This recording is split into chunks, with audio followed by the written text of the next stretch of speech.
জয় শিব শম্ভু। আজ আমরা জানবো এই শুয়োরের দাঁত কি কাজে ব্যবহার করা হয় বা কোন কোন কাজে ব্যবহার করলে ভালো ফল পাওয়া যায়। এক কথায় বলতে গেলে এই শুয়োরের দাঁত মানব জীবনে কিভাবে তার প্রভাব ফেলে। এই শুয়োরের দাঁত সেই দিনকাল থেকে প্রচলিত আছে যেই যুগ থেকে ভগবান বিষ্ণু বরাহ অবতার নিয়েছিলেন। সেই বরাহ অবতারের পর থেকে কিন্তু এই শুয়োরের দাঁত সনাতন ধর্ম মতে খুব শুভ মনে করা হয়। এই শুয়োরের দাঁত যদি কোনো বাচ্চার গলায় থাকে, সেই বাচ্চাকে কেউ কোনো ক্ষতি করতে পারে না, এটা কিন্তু আমরা সচরাচর শুনে থাকি। কিন্তু এই শুয়োরের দাঁত পড়ার কিন্তু নিয়ম আছে, যে নিয়মগুলো আজ আমি বলবো। একে ঠিক কোন নিয়মে ধারণ করলে ভালো ফল পাওয়া যায়।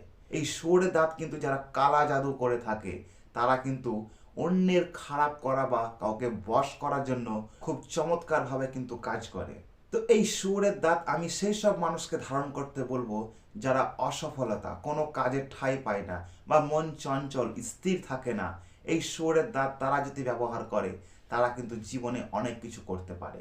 তুমি কোনো কাজে গেলে সেই কাজ তোমার হয় না, ব্যর্থ হয়ে যাও, মনে একটা সবসময় খুঁতখুঁত ভাব লেগে থাকে, ভিতরে ভয়, আতঙ্ক, এই সব জিনিস দূর করে কিন্তু এই শুয়োরের দাঁত। তো একে ধারণ করার সঠিক নিয়ম কিন্তু আমি বলে দিচ্ছি। আমার এই চ্যানেলে যদি নতুন হয়ে থাকো, চ্যানেলটাকে সাবস্ক্রাইব করে নাও, কারণ আমি যা কিছু এই চ্যানেলে দিয়ে থাকি তা মানুষের ভালো কাজে লাগে। যারা শুয়োর কাটে, যারা মাংস বিক্রি করে শুয়োরের, তাদের কাছ থেকে যদি একটা দাঁত অক্ষত অবস্থায় নিতে পারো, তবে কিন্তু ভালো। সেই দাঁতের জন্য কোনো জায়গা ভাঙা না থাকে, সেই দাঁতকে বাড়ি নিয়ে এসে একটা স্বর্ণকারকে দিয়ে এসো, সেই দাঁতটাকে যেন চাঁদি দিয়ে বাঁধিয়ে দেয়। সেই চাঁদি দিয়ে বাঁধানো দাঁতটিকে সোমবারের দিন দেখে বাড়িতে পুজো করো। একটা মন্ত্র জপ করতে হবে সেই শুয়োরের দাঁতটা হাতে নিয়ে।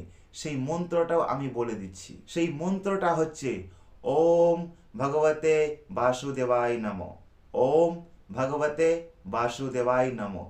এই মন্ত্রটা হয় 108 বার, নয়তো 21 বার তোমাকে জপ করতে হবে। কারণ এই মন্ত্র জপের ফলে কিন্তু সেই শুয়োরের দাঁতটা জাগ্রত হয়ে ওঠে, যা তোমার যে কোনো কাজে খুব তাড়াতাড়ি ফলদায়ক হয়ে ওঠে। সেই দাঁত যদি তোমার কাছে থাকে আর তুমি কোনো কাজে যদি যাও, সেই কাজ কিন্তু তোমার বিফলে কোনো দিনও যাবে না, সেই কাজ তোমার সাকসেস হতেই হবে। এখন কথা হচ্ছে, যদি তোমার বাড়িতে এই শুয়োরের দাঁত থেকে থাকে, তবে কিন্তু সেই দাঁতটাকে একটু জাগ্রত করে নাও।